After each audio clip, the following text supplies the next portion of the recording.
bienvenidas y bienvenidos a su pueblo legislador. Hoy nuestro camarada, compatriota, compañero Aristóbulo Istúriz tuvo una dificultad, venía en camino desde uno de sus viajes como vicepresidente también del partido y no pudo llegar, hubo una tranca, así que bueno, no tendremos hoy a Aristóbulo, pero está aquí con su espíritu combativo acompañándonos en esta Pueblo Legislador, un programa que coordinamos desde Vive, la radio de la Asamblea Nacional y toda la red de medios comunitarios de Portuguesa, de Lara, de Vargas, los compañeros de Apure. Hoy estoy acompañada por el camarada diputado Freddy Bernal y el camarada diputado Rafael Gil. Tenemos un tema que es muy relevante, muy importante, que toca a la familia venezolana, toda la sociedad venezolana y que tiene que ver justamente con las armas, el uso de las armas. ¿Cómo va ese tema, Freddy? Bueno, Blanca, de verdad, bueno, primero buenos días y segundo decirte que bueno, hay un gran ánimo nacional con respecto y una gran expectativa con respecto a esta ley de desarme y control de municiones. Bueno, Gil, que es presidente de la Comisión de Defensa, y mi persona por la Comisión de Política Interior, ambos que formamos parte de la Comisión Mixta, bueno, hemos comenzado el trabajo. Y paralelamente está la Comisión Presidencial con el mismo objetivo. Entonces, una iniciativa del Presidente de la República, una iniciativa de la Asamblea Nacional, ambos confluyendo para tratar de generar un instrumento que realmente permita desarmar a los delincuentes y darle mayor tranquilidad y paz a la población venezolana. Rafael, ya nosotros tocamos hace unas semanas este tema, volvemos, ¿por qué? ¿Hay avance? Sí, efectivamente, buenos días Blanca, gracias por la invitación. Efectivamente ya tuvimos una primera consulta, una primera reunión donde asistieron el presidente de Cabin y el director de Armas y Explosivos de la Fuerza Armada y fue una reunión muy, de verdad que muy enriquecedora en el debate de cómo son los procesos y los procedimientos que se llevan a cabo actualmente y con miras a algunas ideas que seguramente ya desarrollaremos durante el transcurso del programa. Bueno, a lo largo del programa vamos a estar tocando este tema, cómo participa la gente, cuáles son los mecanismos efectivos que vamos a tener, pero nosotros vamos a entrar al análisis de coyuntura.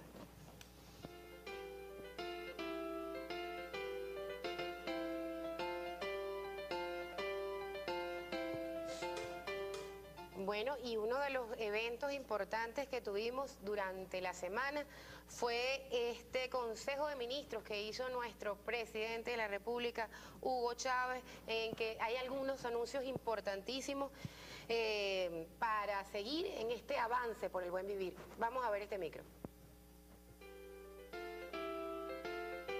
Programa de televisión directa al hogar por el satélite Simón Bolívar. Esas son herramientas que nosotros tenemos que emplear para romper los cercos mediáticos. ¿Ve? Lo mismo pasa con el proyecto de, ¿cómo se llama?, televisión digital. Estamos avanzando con Japón, el de satélites con China, como bien sabemos. 20.000 millones de bolívares para la misión, para la gran misión Vivienda Venezuela. La emergencia, está comenzando el invierno y nos ha empezado a golpear duro, van a ser unos largos meses esto. Entonces, necesitamos apertrecharnos a una reserva allí de 5.000 millones. 5.000 millones estamos pidiendo en esta ley especial modificada. Y para aliviar el servicio a la deuda pública, Jordani siempre me incluye esto aquí, ¿no? Y me muerde un poquito y yo le concedo algunas cosas, pero él es generoso, bajó el monto de la deuda. Para el contratar y desembolsar servicio de deuda pública 2011 y refinanciar 10.000 millones. En total 45.000 millones. Bueno, Elías, se las dejo aquí para que la aprobemos en Consejo de Ministros y ojalá que la Asamblea Nacional, esto es muy urgente para comenzar a hacer todo el operativo. Bueno, aquí veíamos lo que es lo que nos toca a nosotros en lo que es la ley de endeudamiento, aprobar esta partida para toda la inversión, sobre todo en infraestructura, en el sistema de transporte masivo, inversiones gigantescas en función del buen vivir. Hablaba el presidente del DTH, de la televisión directa al hogar, que ahora vamos a poder tener con nuestro satélite Simón Bolívar. Ahí hay una noticia extraordinaria y es un nuevo canal, un canal infantil, 123 TV, un canal venezolano, con producciones venezolanas y latinoamericanas, y ese canal ha sido un impulso de Vive Televisión, así que los compañeros de Vive que han estado durante años trabajando porque haya una programación para nuestros niños y niñas, cero violencia. Una programación donde no se estimule el uso de las armas, donde la solidaridad sea la premisa, donde la identidad venezolana y latinoamericana esté en primer lugar. Eso lo vamos a tener dentro de toda esa oferta de televisión al hogar, que es importantísima, se está ensamblando desde la CAN TV, va a ser por nuestro satélite Simón Bolívar, y usted va a poder dejar a sus hijos frente al televisor sin la amenaza de que allí lo estén incitando al consumo indebido de drogas, a la violencia, a la cantidad de elementos dañinos, perjudiciales para la formación de un ciudadano que vemos lamentablemente a través de los medios. Bueno, Blanquita, yo creo que este lanzamiento de este canal de televisión, gracias a nuestro satélite, va a permitir seguir avanzando en esa batalla que tenemos bien larga, en la que tú has jugado un papel bien importante, que es romper la hegemonía de los medios privados que promueven la cultura del capitalismo, la cultura del consumismo, la cultura de la violencia, la cultura de la no solidaridad, la cultura solo del ámbito material. Y bueno, esa batalla ha sido dura, y hay un esfuerzo importante que ha hecho el presidente Hugo Chávez, todo el gobierno revolucionario, pero nos falta, tú sabes que nos falta muchísimo todavía. La presencia de los medios de información privados es muy grande, y sobre todo también la televisión por cable internacional inyecta permanente esos valores. Y también eso toca esta ley que estamos trabajando, la ley toca la presencia de los medios de comunicación, porque no es solo desarmar a la delincuencia, es que desarmar son los viejos valores del capitalismo, y allí está cambiar la cultura de la violencia por la cultura de la paz. Así que bueno, nosotros damos la bienvenida a ese canal, y hay que promoverlo, hay que difundirlo, y hay que usarlo, hay que disfrutarlo, porque bueno, en la medida que ganemos la guerra cultural, ganaremos la guerra ideológica, y en la medida que ganemos las dos, estaremos consolidando el socialismo. Y en este DTH es una, igual que el equivalente que sería como el DirecTV, en este caso es una oferta de canales donde vamos a poder ver la mejor televisión brasilera, también europea a la que no tenemos acceso, todos los canales públicos latinoamericanos a los que tampoco tenemos acceso. Es decir, es una oferta distinta a la comercial absolutamente, aunque habrán también elementos, todos los canales estarán públicos y privados, los venezolanos estarán allí, pero hay una oferta adicional, sobre todo en esto de canales especializados para niños, las 24 horas, pero con una visión absolutamente distinta. Sí, bien lo explicabas, Blanca, de verdad que el rescate de nuestros valores históricos, de nuestros valores de integración latinoamericana con el resto del mundo. Y pensamos, y así lo ha asumido nuestro presidente y el gobierno nacional como un todo, en las distintas posiciones es orientado al rescate de nuestros valores. Y bien lo decía Freddy ahorita, es la eliminación de esos antivalores que durante tantos años nos han venido inculcando. Y bien importante el tema de la comunicación, de los medios de comunicación. Ahí vamos asociado al tema de la educación, que pasa no solo por la educación formal, sino bien como lo decías tú ahorita, Blanca, deja a tus niños allí viendo un programa, resulta que lo que le inculcan son antivalores. Entonces aquí vamos, yo estoy seguro pues que con esa experiencia que tú has tenido, y bien lo decías, impulsado desde acá, desde el seno de Vive, ¿no? De todo ese equipo maravilloso que está acá, impulsando precisamente lo que se debe desarrollar en nuestra Constitución. Son los valores de solidaridad, de igualdad y de justicia social, y pasa por allí. Yo creo que es sumamente interesante este tema, y bueno, para desarrollarlo estamos seguros pues que contamos con gente sumamente valiosa.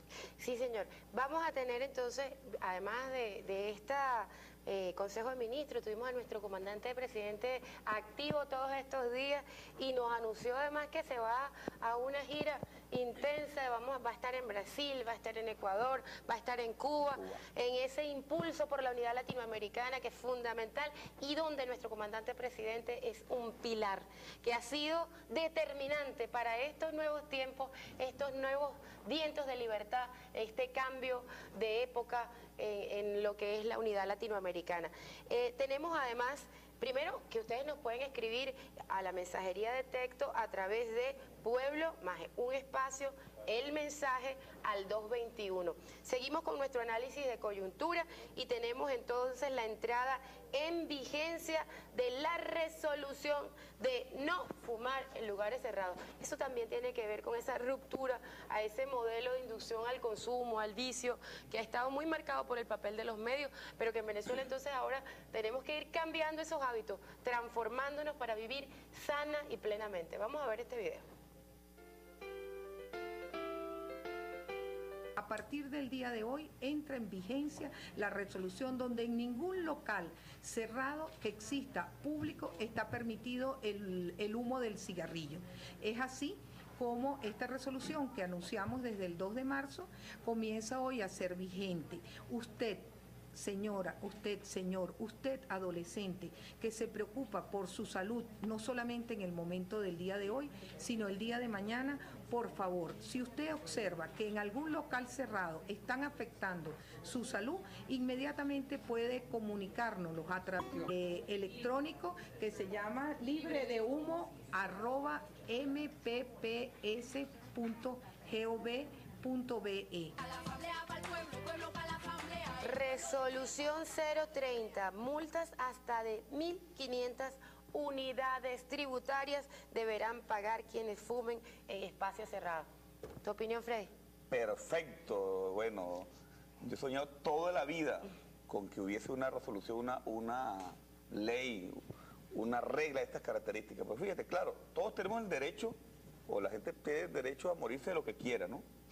Pero no por eso tiene el derecho a hacer que los demás también nos contaminemos. Entonces no puede ser que se esté en un lugar público, se esté en una oficina, primero porque primero se ve mal.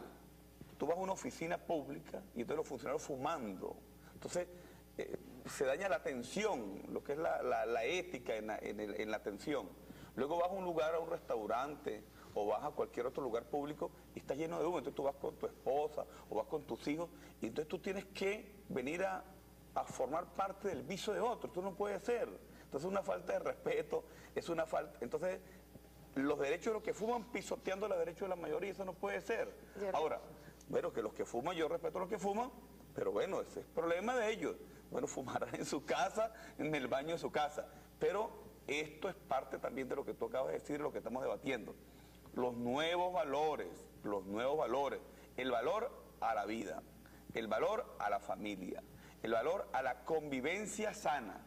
Y bueno, lamentablemente fumar perjudica el organismo y hay estudios científicos que determinan la afectación del sistema nervioso central, de las neuronas en el cerebro, de la faringe, de la laringe, de la lengua, el porcentaje importante de cáncer que genera en niños, en jóvenes, en adolescentes, en ancianos. Así que bueno, esta medida del gobierno revolucionario hay que aplaudirla, hay que apoyarla y bueno, los compatriotas que de una u otra manera tienen ese vicio, bueno, colaboremos todos a minimizar ese vicio y ojalá lográramos exterminar para siempre ese vicio nefasto en la población venezolana que ha dejado tantas vidas. Este año, 2 amigos míos murieron por fumadores, un arquitecto bien trabajador, bien sano, bien comprometido con su familia. Bueno, le dio enfisema pulmonar y en 3 meses desapareció. Y hombres y mujeres muy valiosos lo hemos perdido por ese vicio de fumar. Así que bueno, importante combatirlo y hay que apoyar al Ministerio de Salud y al Gobierno Revolucionario en esa batalla que es una batalla de todos. Pero fíjate que nuestro gobierno no deja solo a nadie, ni siquiera a las personas que tienen el vicio del cigarrillo, porque hay todo un plan para lograr tener asesoría psicológica, atención para rehabilitarlos, terapia. Es decir, no es solamente que le estamos dando una oportunidad de vida con esta resolución, sino acompañando en lo que es un vicio que genera muchísima dependencia real, ¿no? No, y además del vicio del cigarrillo, también el tema del alcoholismo, Blanca, porque hemos visto cómo también va muy asociado, ¿no? Pues hay que dice por ahí, uno escucha, oye, no, que si yo me pongo un cigarrito cuando estoy tomando un traguito, una cosa, etcétera, ¿no? Hasta eso hay que ir. Fíjate que hay unas incidencias importantes en cuanto a esas medidas que se han aplicado por el tema del consumo de alcohol también, asociándolo al tema del cigarrillo, porque de verdad que sabemos que está muy directamente relacionado. Cómo ha ido bajando los índices inclusive de accidentes de tránsito en épocas de Semana Santa, cuando el gobierno ha impuesto medidas de restricción de venta de bebidas alcohólicas, del consumo en ciertos sitios. O sea, entonces hay que ir, como bien se ha expresado, a una sociedad sana, libre de vicios, libre de humo, bueno, pero es contribución de todos. Y el alcohol está muy ligado a la violencia, al uso de las armas de manera irresponsable. Yo digo que tengo una teoría que es el cóctel diabólico del fin de semana. Yo digo que cuando se mezcla alcohol, drogas y un arma, hay sangre. Entonces, este cóctel hay que irlo desarmando progresivamente. Y estamos todos involucrados, no es una tarea fácil. Es una tarea compleja y por eso es que cuando se habla del problema de la inseguridad y de conciencia, o el problema de la ley de desarme, yo lo repito, la ley de desarme va a ser un instrumento importante que estamos construyendo, pero la ley de desarme por sí sola no soluciona el problema de la criminalidad y la violencia. Es un conjunto de valores, un conjunto de principios, un conjunto de tareas, es una visión holística de cómo atacar la violencia, y atacar los vicios es parte de un elemento fundamental para atacar la violencia. Y hay un elemento importante que a veces pareciera que las adicciones, estos vicios, esta inducción al consumo fuese un problema solo individual o particular. Muchas veces la gente cae en eso por situaciones familiares. La mayoría de las veces esas situaciones familiares son producto de situaciones sociales y están ligados al hecho de que tanto el alcohol, el cigarrillo como las armas son un negocio. Y hay gente que se lucra a partir de inducir desde muy pequeñita a que usted se convierta en un consumista, se convierta en alguien adicto, dependiente, que no puede tener control ni de su vida ni de las transformaciones sociales porque usted es una persona controlada socialmente a partir de las drogas, que fue una estrategia que el imperio norteamericano impuso hasta en su propio país, con todos los movimientos de los años 60, de los jóvenes, en contra del modelo capitalista, terminaron permeándolo a partir de la inducción al consumo de las drogas, que quebraron un movimiento político que se convirtió de repente en un movimiento donde la droga y el sexo fueron sus únicos determinantes. Y ahora son el principal país consumidor de estupefacientes, casi 48 millones de consumidores de drogas, son el mayor mercado del planeta Tierra. Por ello, cuando ellos tienen la inmoralidad de venir a calificar o a certificar quienes combaten y no la droga, es la mayor inmoralidad cuando son el principal mercado. Primero, los que principalmente se benefician, la banca, por el movimiento de los dólares. Son el principal mercado y, como tú lo acabas de señalar, fueron quienes indujeron eso. Después de la Segunda Guerra Mundial y luego de Vietnam, indujeron incluso a sus ejércitos a consumir droga. Ese problema que ellos generaron lo tienen hacia adentro y ahora han metido a toda la sociedad mundial en una batalla dura que ha generado sangre y violencia. Lo que pasa es que para ellos realmente no es problema. Por eso no tienen planes efectivos para controlar el consumo. Porque una sociedad que es dependiente de la droga es una sociedad incapaz efectivamente de hacer transformaciones sociales. Entonces, claro, los tienen en una situación de dependencia absoluta. Pero además, como tú lo decías, es un negocio gigantesco donde su país es uno de sus principales mercados. Entonces, la verdad, ellos han hecho un negocio redondito con lo de las drogas. Por ejemplo, la heroína es una droga de laboratorio, hecha por ellos y utilizada también con su juventud. Es decir, fue con pruebas hechas hasta en sus universidades. Y esa heroína les ha permitido también permear a jóvenes en todo el mundo. Imagínate, Blanca, que en el estudio de lo que es el negocio de la droga, más o menos está distribuido el dinero de la siguiente manera. un 4% para el productor original, sea de heroína ya en el Triángulo Asiático, sea en Colombia, sea en Bolivia, sea en cualquier país productor. 4% de la materia prima. Un 6% los intermediarios y un 90% la banca.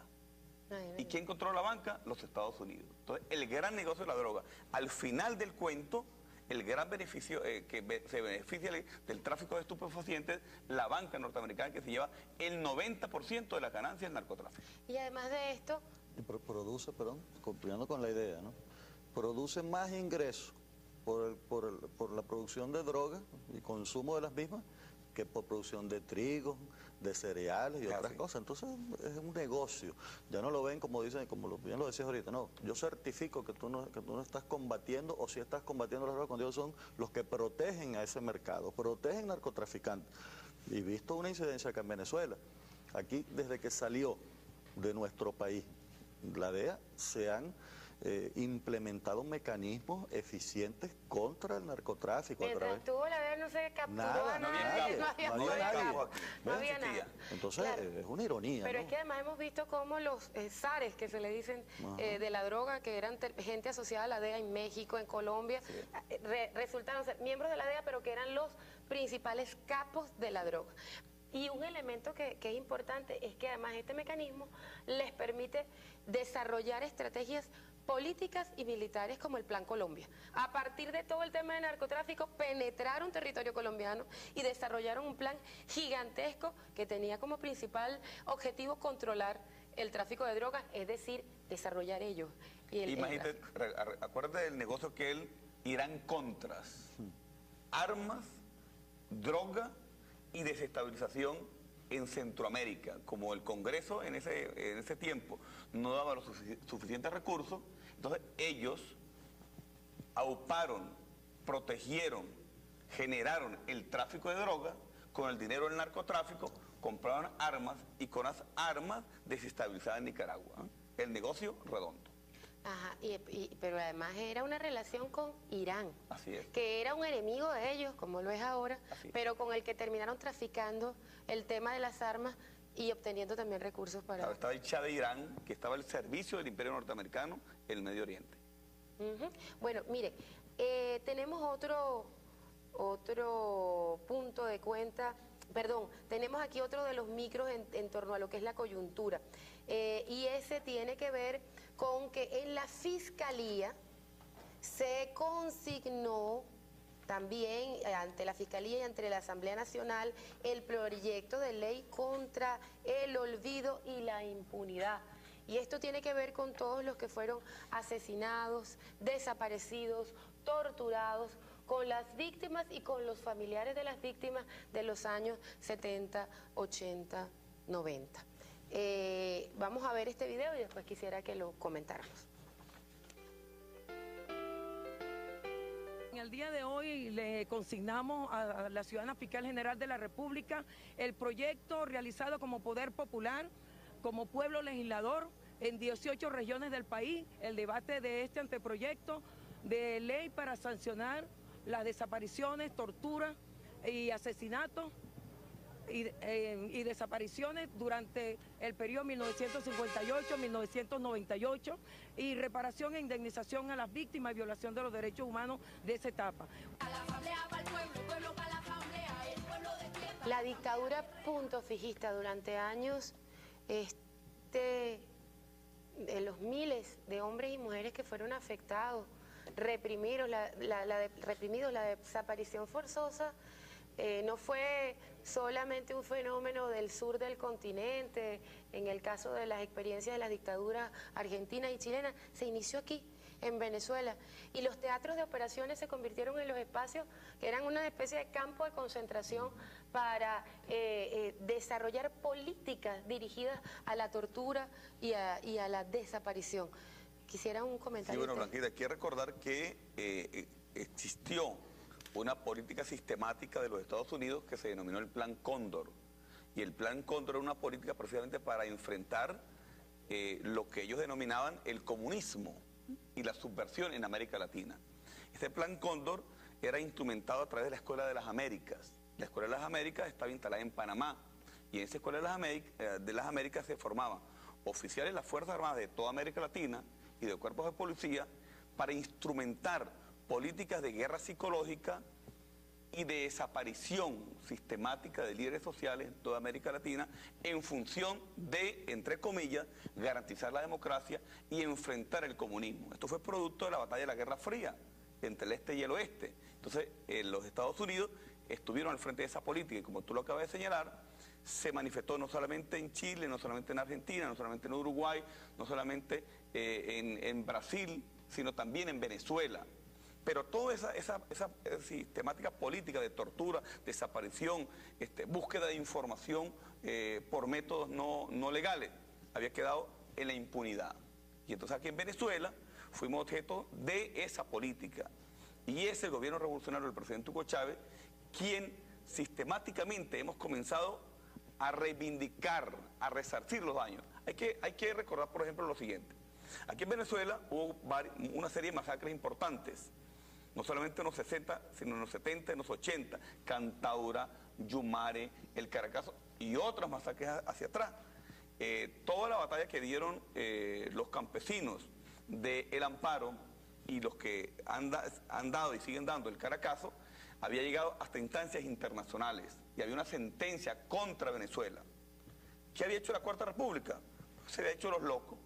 ¿Quién asumió esa sentencia? El gobierno del presidente Hugo Chávez. El gobierno del presidente Hugo Chávez comenzó a resarcir los daños materiales, porque bueno, ya lamentablemente pues no se podía resarcir otros daños, pero los daños materiales a resarcirlos. Así que ha sido una política sistemática de la Revolución Bolivariana la defensa de los derechos humanos. Y por eso cuando fuimos a la Asamblea Constituyente tuvimos un debate importantísimo. Y nuestra Constitución bolivariana es una de las constituciones más garantes en materia de derechos humanos, que se colocó la imprescriptibilidad de los delitos de lesa humanidad, y se dio un debate bien importante sobre la desaparición forzosa.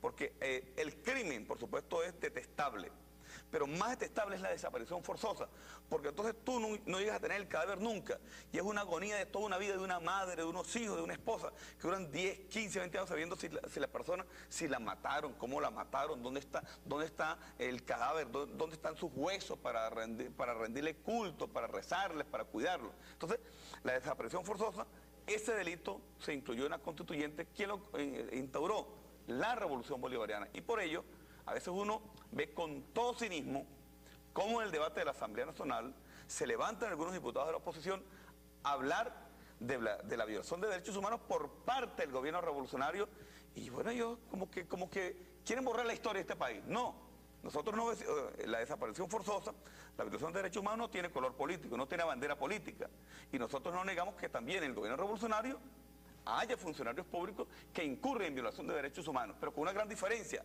Nosotros damos la cara, generamos la investigación, los llevamos a la cárcel y enfrentamos la impunidad. Ellos no, ellos taparon permanentemente la violación de derechos humanos y hubo la impunidad durante muchos años. Disparen que se ha comenzado primero, averigüen después. Si el delito estaba institucionalizado. Entonces, es nuestro gobierno donde se rompe la impunidad y enfrentamos y damos la cara para garantizar esa Constitución bolivariana, que para nosotros no es letra muerta, sino es una bandera, es un compromiso de vida, y además el socialismo es vida. En ese momento estuvo al frente de nuestro organismo de seguridad, al frente, dirigiendo, el señor Posada Carriles. ¿Dónde queda la soberanía? Bueno, precisamente, ¿dónde queda? Queda en este momento en esa política de los Estados Unidos, de lo bien de paso bien explicada por Freddy, en cuanto a qué. Primero, la intromisión en Latinoamérica, la desestabilización y un fin último, Freddy, que acotando todo este plan, ¿cuál era el fin último? Con la tesis que dado esos escenarios, que Latinoamérica, ni Venezuela, ni ninguno de los países latinoamericanos deberíamos tener fuerzas armadas, sino deberíamos tener apenas organismos de seguridad, unas pequeñas represión policías. para el pueblo. Sí, pero al mismo tiempo, no ¿para qué? de la patria. Claro, represión al pueblo, pero entonces fíjate, la separación del pueblo mismo, porque los miembros de la Fuerza Armada vienen del mismo pueblo. Entonces, para generar repudio hacia todas las instituciones y meterse ellos en Latinoamérica, así como están metidos en el mundo. Mira, los Estados Unidos tienen, importante acotar una cosa, tienen más de 800 bases militares diseminadas en el mundo, ¿Qué se traduce eso? Son los exportadores de la violencia, son los exportadores de no solo el imperialismo, sino sobre la base de la hegemonía militar, del poderío bélico en el mundo. Entonces, el trasfondo de todo esto va orientado, uno, la desestabilización de los pueblos, la desorganización de la sociedad, y se meten ellos sobre pretexto de que se están cometiendo atropellos. Posada Carriles, el terrorista más grande de este mundo. Los crímenes de Bin Laden pueden ser fácilmente comparados con los de Posada Carriles, pero está protegido en Estados Unidos. Es cubano, gusano y norteamericano. Está pidiendo su extradición tanto Cuba como Venezuela, pero de ninguna manera está ya protegido en los Estados Unidos. Ese señor aplicó torturas directas a ciudadanos venezolanos, no solamente dirigió los organismos, es decir, perforó el estómago a punta de golpes de hombres y de mujeres, hizo abortar a mujeres, están aquí testigos, y lo hizo directamente este señor Posada Carriles, pero además con una credencial de funcionario de un cuerpo de seguridad de Venezuela, de director además, no era funcionario cualquiera. Eso pasaba en la dictadura punto fijista, y esta ley, este proyecto que se ha consignado por estos hombres y mujeres que han hecho un esfuerzo gigantesco porque no queden impunes, pues fue presentado ante la Asamblea Nacional. Bueno, tenemos aquí la agenda de la semana. Vamos a ver.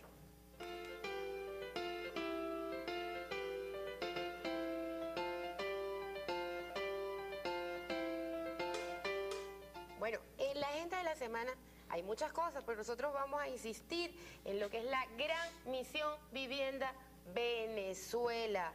Estamos entonces ahorita en esta introducción de lo que ha sido esta gran misión. Distrito Capital, Vargas, Miranda, Zulia y Falcón. El horario es de 8 de la mañana a 6 de la tarde. Estamos ahorita jueves, vamos a tener, corresponden los finales de cédula 4 y 9. Mañana viernes 0. Y los fines de semana, este próximo fin de semana, podrán asistir todos y todas, no importa el terminal de su cédula, pero tenemos que registrarnos, pero eso sí, hay que registrarse con absoluta honestidad. Oye, si usted tiene casa, no se meta, porque le está quitando la oportunidad a familias que no la tienen. Ahí hay que romper con esta herencia, que es una herencia maldita, de la Cuarta República, que fue la del oportunismo, la de la viveza. No. Si nosotros no logramos como sociedad, como familia, como colectivo, como patria, estar bien, todos y todas, usted no va a poder estar feliz usted solito porque tenga 10 casas. Entonces hay que tratar de hacer un esfuerzo gigantesco por cambiar nuestra sociedad, pero también por cambiar nosotros. Y no apelar a la trampa, a la viveza, y de verdad, vamos a ser honestos, ¿quién necesita de una vivienda? La familia que lo necesita es la que se registra, y no los vivos. Así que vamos a romper con eso. Ser vivo es otra cosa, ser vivo es el buen vivir. Tenemos además un mensaje que es permanente y tiene que ver con el ahorro energético. Nosotros hemos pasado por periodos muy difíciles, heredamos sobre todo una plataforma en lo que era el desarrollo eléctrico que ya estaba colapsada. Todo lo que fue el plan de privatización de las empresas eléctricas generó un daño muy difícil de reparar.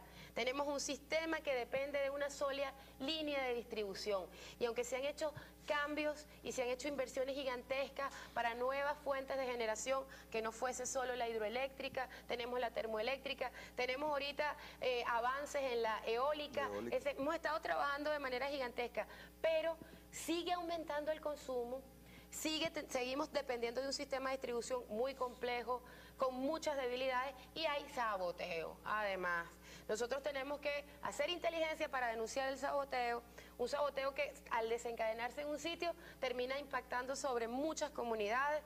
Tenemos además que estar preparados para ahorrar y no hacer colapsar las líneas, y el gobierno bolivariano seguirá trabajando en nuevas fuentes y en lograr depurar el sistema. Pero es una responsabilidad de todas y de todos, no es un problema en Venezuela, es un problema en el mundo. La crisis energética es un problema grave Nuestro planeta está pasando por cambios climáticos gigantescos, producto del modelo capitalista de consumo, y nosotros tenemos que hacernos responsables. Desconecte los equipos electrodomésticos que no esté utilizando, cambie los bombillos incandescentes por bombillos ahorradores, aproveche al máximo la luz natural y utilice el agua de manera eficiente. Tenemos además la mensajería de texto. Vamos a leerla aquí. Saludamos al profesor Istúriz, a Blanca, y me parece importante la Escuela de Defensa del ALBA en Bolivia como escudo contra el imperialismo. Oye, este está bien bueno. La Escuela de Defensa del ALBA, Evo Morales estuvo allí. Cómo crear una nueva visión de lo que es la defensa de nuestro pueblo, no basada en la Escuela de las Américas. La integración latinoamericana y caribeña. Fíjate, Blanca, que parte de la arremetida internacional que seguramente va a ir en aumento contra Venezuela, por nuestros principios, por la batalla del presidente Hugo Chávez, es fundamentalmente este año por ese trabajo que el presidente Hugo Chávez adelantó con tanta fuerza, comenzando por el ALBA, y que ahora se va a concretar el 5 de julio en la comunidad de estados latinoamericanos y del Caribe, sin Estados Unidos y Canadá. Y podríamos decir con mucha certeza que es el sueño de Bolívar hecho realidad 200 años después. El Congreso Anfitriónico de Panamá, saboteado por Estados Unidos, por el embajador Clark de Estados Unidos, y en conchupancia con Santander, que sabotearon el Congreso Anfitriónico de Panamá, esa idea bolivariana comienza a agarrar forma. Ahora, ¿cómo comenzó a agarrar forma? Con el ALBA, contra el ALCA, y con toda esta serie de iniciativas del presidente Hugo Chávez, donde ahora se han sumado los otros presidentes latinoamericanos progresistas.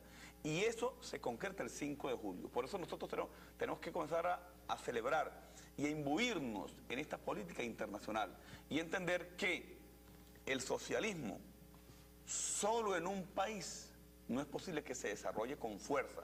Por ello, nosotros tenemos que levantar las banderas del socialismo para toda América Latina. Y por ello, aupamos a Evo y a Correa y a Daniel y a toda esta serie de hombres y mujeres que cada quien con su estilo, cada quien con su identidad, cada quien con su idiosincrasia, pero con las banderas del progreso y de la integración, hemos avanzado. Y por ello, toda iniciativa que venga de cualquier parte de América Latina para defender el ALBA, para defender los acuerdos latinoamericanos, para defender UNASUR y ahora para defender la comunidad de estados latinoamericanos y del Caribe, sin Estados Unidos y Canadá, es una bienvenida. Es un logro de la revolución bolivariana y una reivindicación de la idea bolivariana. Sí, señor. Bueno, tenemos aquí además un saludo patriótico de Noraima Guacara, Ciudad Alianza. Ella mandó una comunicación. Vamos a ver, esta comunicación creo que llegó a Aristóbulo y él obviamente le dará respuesta. Buenos días, que Dios y la Virgen nos siga guiando a todos. Amén, amén. Que así sea. Saludos, camarada. Al camarada Rafael Gil le pido que se comunique conmigo, soy un amigo de él, venceremos. Julio Chopite, y aquí nos deja el teléfono, Rafael. Bueno, ahorita le vamos a dar esto a Rafael para que hable con usted. Viva el presidente Chávez y todos sus logros por el pueblo venezolano. Que viva, camarada, así será. Saludos patriótico y revolucionario.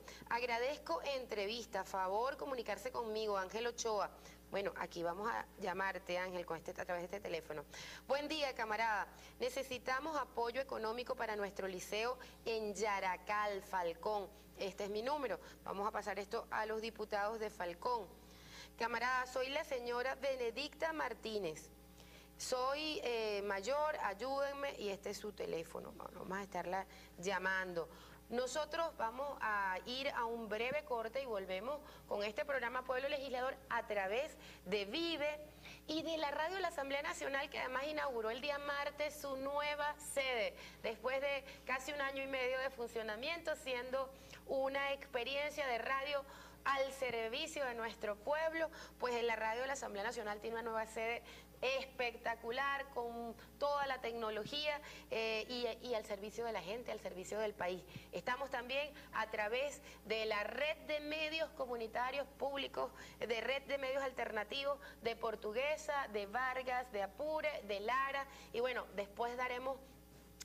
los nombraremos a todos y a cada uno para agradecer esta transmisión. Seguiremos dentro de unos minutos con su Pueblo Legislador. Pueblo, pueblo, pueblo, para la asamblea con las bases me la juego, esa es la idea.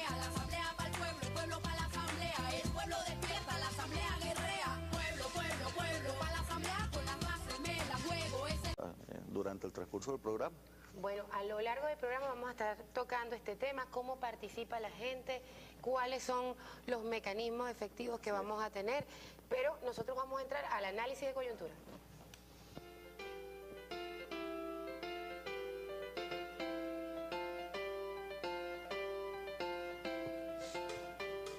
Bueno, y uno de los eventos importantes que tuvimos durante la semana fue este Consejo de Ministros que hizo nuestro presidente de la República, Hugo Chávez, en que hay algunos anuncios importantísimos para seguir en este avance por el buen vivir. Vamos a ver este micro.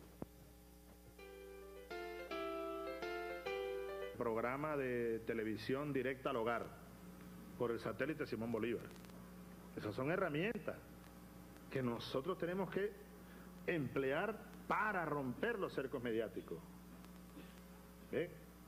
Lo mismo pasa con el proyecto de, ¿cómo se llama?, televisión digital. Estamos avanzando con Japón, el de satélites con China, como bien sabemos. 20.000 millones de bolívares para la misión, para la gran misión Vivienda Venezuela. La emergencia, está comenzando el invierno y nos ha empezado a golpear duro, van a ser unos largos meses esto. Entonces, necesitamos apertrecharnos en una reserva allí de 5.000 millones. 5.000 millones estamos pidiendo en esta ley especial modificada. Y para aliviar el servicio a la deuda pública, Jordani siempre me incluye esto aquí, ¿no? Y me muerde un poquito y yo le concedo algunas cosas, pero él es generoso, bajó el monto de la deuda. Para el contratar y desembolsar servicio de deuda pública 2011 y refinanciar 10.000 millones. En total 45.000 millones.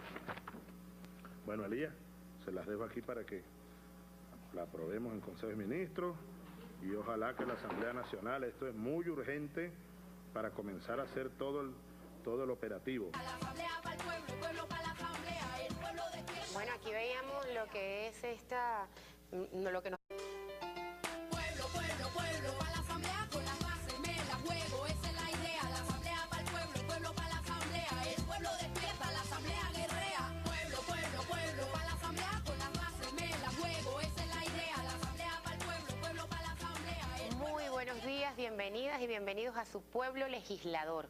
Hoy nuestro camarada, compatriota, compañero Aristóbulo Istúriz tuvo una dificultad, venía en camino desde uno de sus viajes como vicepresidente también del partido y no pudo llegar, hubo una tranca, así que bueno, no tendremos hoy a Aristóbulo, pero está aquí con su espíritu combativo acompañándonos en esta Pueblo Legislador, un programa que coordinamos desde Vive, la radio de la Asamblea Nacional y toda la red de medios comunitarios de Portuguesa, de Lara, de Vargas, los compañeros de Apure.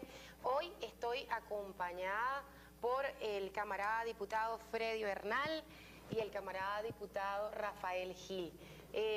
Tenemos un tema que es muy relevante, muy importante, que toca a la familia venezolana, toda la sociedad venezolana y que tiene que ver justamente con las armas, el uso de las armas. Nos toca a nosotros en lo que es la ley de endeudamiento aprobar esta partida para toda la inversión, sobre todo en infraestructura, en el sistema de transporte masivo, inversiones gigantescas en función del buen vivir. Hablaba el presidente del DTH, de la televisión directa al hogar, que ahora vamos a poder tener con nuestro satélite Simón Bolívar. Ahí hay una noticia extraordinaria y es un nuevo canal, un canal infantil, 123 TV, un canal venezolano, con producciones venezolanas y latinoamericanas, y ese canal ha sido un impulso de Vive Televisión, así que los compañeros de Vive que han estado durante años trabajando porque haya una programación para nuestros niños y niñas, cero violencia. Una programación donde no se estimula el uso de las armas, donde la solidaridad sea la premisa, donde la identidad venezolana y latinoamericana esté en primer lugar. Eso lo vamos a tener dentro de toda esa oferta de televisión al hogar, que es importantísima, se está ensamblando desde la CAN-TV, va a ser por nuestro satélite Simón Bolívar, y usted va a poder dejar a sus hijos frente al televisor sin la amenaza de que allí lo estén incitando al consumo indebido de drogas. ¿Cómo va ese tema, Freddy? Bueno, Blanca, de verdad, bueno, primero buenos días y segundo decirte que bueno, hay un gran ánimo nacional con respecto y una gran expectativa con respecto a esta ley de desarme y control de municiones. Bueno, Gil, que es presidente de la Comisión de Defensa, y mi persona por la Comisión de Política Interior, ambos que formamos parte de la Comisión Mixta, bueno, hemos comenzado el trabajo. Y paralelamente está la Comisión Presidencial con el mismo objetivo. Entonces, una iniciativa del Presidente de la República, una iniciativa de la Asamblea Nacional, ambos confluyendo para tratar de generar un instrumento que realmente permita desarmar a los delincuentes y darle mayor tranquilidad y paz a la población venezolana. Rafael, ya nosotros tocamos hace unas semanas este tema, volvemos, ¿por qué? ¿Hay avances? Sí, efectivamente, buenos días Blanca, gracias por la invitación. Efectivamente ya tuvimos una primera consulta, una primera reunión donde asistieron el presidente de Cabin y el director de Armas y Explosivos de la Fuerza Armada, y fue una reunión muy, de verdad que muy enriquecedora en el debate de cómo son los procesos y los procedimientos que se llevan a cabo actualmente, y con miras a algunas ideas que seguramente ya desarrollaremos